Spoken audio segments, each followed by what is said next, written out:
మనం తినే పదార్థాలకు ఆరోగ్యానికి సంబంధం ఉందని చెప్పే నాథుడు ఒక్కడు లేకుండా పోయాడు. ఏ విజ్ఞాని ఈ గురించి మాట్లాడటం లేదు. పాలల్లో హార్మోన్ ఇంబ్యాలెన్స్ అవుతుందని ఏ డాక్టరు చెప్పట్లేదు. దానికి తద్విరుద్ధంగా పాలు పరిపూర్ణ ఆహారం అని పఠ్యపుస్తకాలలో విజ్ఞానపు టీచర్లు బోధించడం మొదలుపెట్టారు. అంటే ఈ వాణిజ్యీకరణ ఒత్తిడులతో విజ్ఞానాన్ని అపభ్రంశం చేసి ఇదే విజ్ఞానమని మన తలల్లో నూరి పోసేశారు. అది లోపలికి వెళ్ళి గట్టిగా శిలాజమై కూర్చునేసింది మన తలల్లో. పాలు మంచిది కాదు, తాగద్దండి అని నేను చెబితే వీడెవడో పిచ్చోడొచ్చాడ్రా అని నన్ను తిట్టున్నాడు. అంటే ఆహారాన్ని అపభ్రంశం చేసిన ఘనత ఈ ఆధునిక విజ్ఞానులదై కూర్చుందని నేను లబోదిబోమని మొత్తుకుంటుంటే వీడేదో పిచ్చి పట్టింది, పాలు తాగొద్దు అంటున్నాడు అని అనుకుంటున్నారు. కానీ రేపటి నుంచి మొత్తం హైదరాబాద్లో ఉన్న ఆడవాళ్ళు, మగవాళ్ళు, పిల్లలు అందరూ పాలు తాగటం ఆపు చేస్తే 6 నెలల్లో హైదరాబాద్లో ఉన్న ఆసుపత్రులలో సగభాగం మూసుకొని వెళ్ళిపోతాయి అవంతకవే అనే నిజాన్ని మీరందరూ నిరూపించబోయే రోజులు ఇంక ముందు రోజుల్లో వస్తాయని నేను కలలుగంటున్నాను. అంటే మనం పాలు తాగకుండా ఉంటే చాలు మన ఆరోగ్యాలు సుధారించుకుంటాయని చెప్పే నాథుడు లేడు. పాలల్లో కాల్షియం ఉంది, కాల్షియం లేకుంటే బోన్లు విరిగిపోతాయి, ఎముకలు పుట్టుకని కింద పడిపోతారు అని అంటున్నారు. కానీ పాలు లీటర్లు తాగాము ఈ 20 సంవత్సరాలు, అయినా బోన్ క్యాన్సర్ వస్తుంది, ఆర్థో ప్రాబ్లమ్స్ ఉన్నాయి. ఎంతవరకు అంటే 38-40 ఏళ్లకే మీ మోకాలు సమసిపోయాయి, దానిని తీసేస్తాము, మిడిల్, లార్జ్, స్మాలు అమెరికా నుంచి, జర్మనీ నుంచి, ఫ్రాన్స్ నుంచి వస్తున్నాయి, బై 1 get 1 ఫ్రీ ఇలా ప్రకటనలు చేసి మీ మోకాళ్ళని తీసేస్తాము, కొత్తవి అమర్చుతాము అని పెద్ద పెద్ద ఫ్లెక్సుల్లో ప్రకటనలు చూస్తున్నాం. ఇంతకంటే విపర్యాసం కావాలా మనకి? అంటే ఆ పాలు తాగాము, వాళ్ళే చెప్పారు మాంసం తినండి, మాంసంలో విటమిన్ B12 ఉంది, దానిలో తప్ప ఇంకెక్కడా లేదు అని చెప్తున్నారు. కానీ విటమిన్ B12 ఎంతమందికి తప్పిపోయింది అని ఇప్పుడు విటమిన్ B12 ట్యాబ్లెట్లు అమ్మటం మొదలుపెట్టారు. అంటే వీళ్ళు చెప్పింది పచ్చి అబద్ధం, లేకపోతే ఇంకొకటి మాంసం తింటున్నా కానీ విటమిన్ B12 మీ దేహంలోకి రావట్లేదని. రెండిట్లో ఏదో ఒకటి నిజం, అంతేనా? ఇదైనా నిజం, ఇదైనా నిజం. ఇప్పుడు అందరికీ విటమిన్ B12 తక్కువైందంటే మాంసం తిన్నా విటమిన్ B12 మీకు రావట్లేదనే కదా. అంటే ఆహారం కృతకమైందనే కదా. నిజమైన ఆహారం అయితే విటమిన్ B12ని హ్యాపీగా సంపాదించుకోవాలి కదా. మనం మాంసం తింటున్నారు అందరూ, మొత్తం 95% of the people in the world are eating meat, but then why B12 is less? ఇలాంటి ప్రశ్నలు అడిగేదానికి మనకు ఆలోచన శక్తి లేకుండా పోయింది. ఎందుకంటే ఈ మాధ్యమాలు, ఈ పత్రికలు, ఈ టీవీలు ఒకదాని మీద ఒకటి పేరు పట్టుకొని హాట్ హూట్ అని రాయటం వల్ల ఓ విటమిన్ B12 మాంసంలో మాత్రమే ఉందట, ఆహా కాల్షియం పాలల్లోనే ఉందట.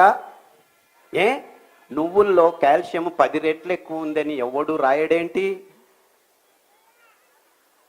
ఇలా ఫోన్ ప్రాబ్లం ఉన్న వాళ్ళకి వారానికి ఒకసారి నువ్వుల లడ్డు తినిపిస్తే ఇలా వంగిపోయిన ముసలావిడ 70 ఏళ్ళు ఆవిడ టక్కర్ తెలుసుకొని నడుస్తుంది ఇప్పుడు. అంటే నువ్వుల లడ్డు తినండి అని ఏ ఒక్క విజ్ఞాని చెప్పట్లేదు, ఏ ఒక్క డాక్టరు చెప్పట్లేదు. ఎందుకు? పాలు అమ్ముడు కావు.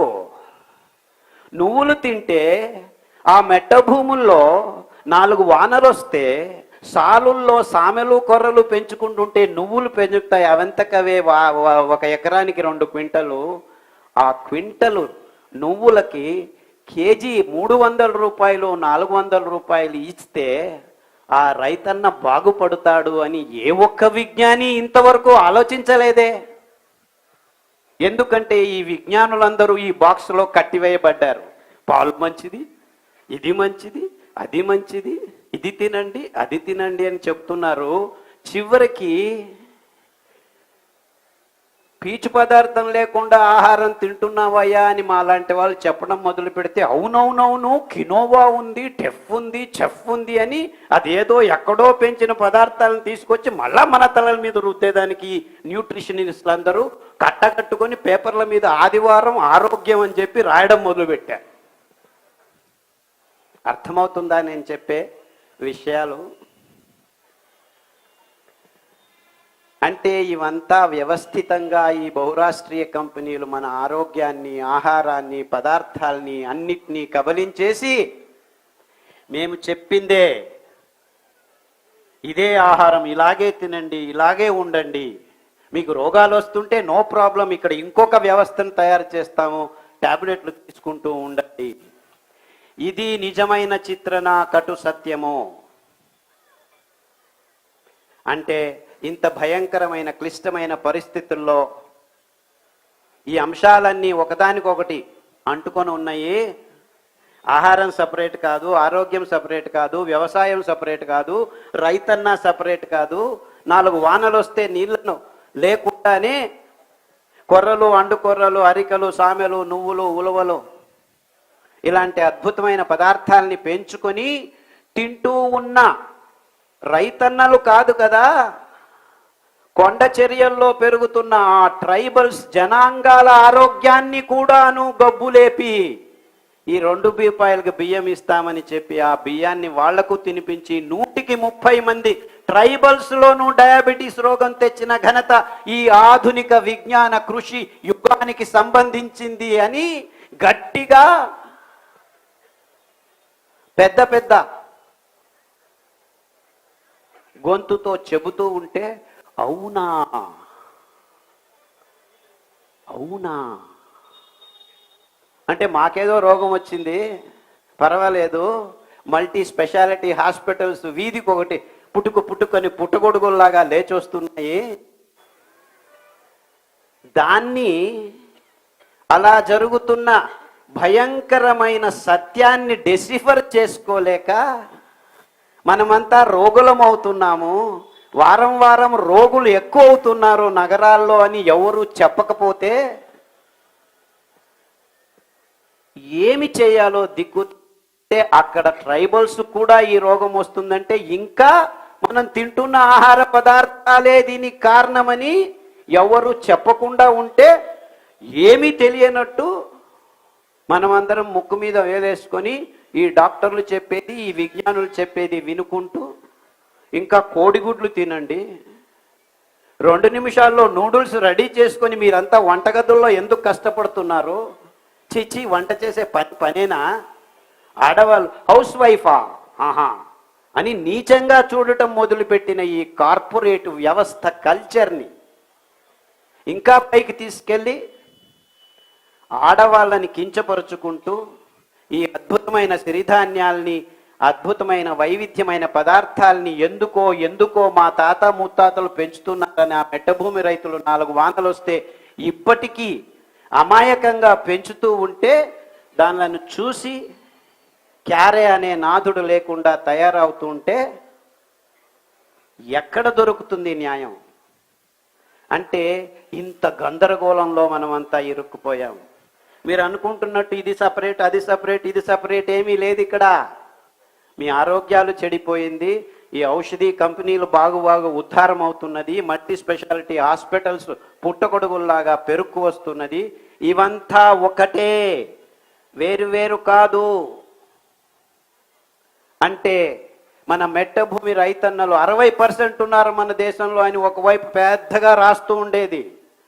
రైతన్న అని సినిమాల వాళ్ళు పాటలు పాడుతూ ఉండేది. సినిమాల వాళ్ళు పాటలు పాడితే ఏం జరగదు. ఆ రైతన్న పెంచిన నువ్వులకి, ఆ రైతన్న పెంచిన సామెలకి విలువ కట్టి కేజీకి 70 రూపాయలు, 80 రూపాయలు, 200 రూపాయలు ఇస్తే ఆ రైతన్న బతుకుతాడు. అంతవరకు ఏ రైతు బాగుపడడు. అంటే మనం మన రైతన్నలు పెంచుతున్న పదార్థాలకి విలువ ఇవ్వాలి. మేమేమి ఊరిక ఇవ్వండి అని చెప్పట్లేదు. ఈ భయంకరమైన రోగాలన్నింటినీ క్రియేట్ చేశారు. ఈ చక్కెర తిని, ఈ కోడిగుడ్లు తిని, ఈ బియ్యం తిని, ఈ గోధుమలు తిని గ్యాంగ్రీన్ వచ్చింది, డయాబెటీస్ వచ్చింది, క్యాన్సర్ వచ్చింది, ఎస్ఎల్ఈ వచ్చింది, మల్టిపుల్ స్క్లీరోసిస్ వచ్చింది, దిక్కు తెలియని హెచ్ఐవి వచ్చింది, నీఫా వచ్చింది, జూంకా వచ్చింది, H5N1 వస్తుంది, HN1 వచ్చేస్తుంది.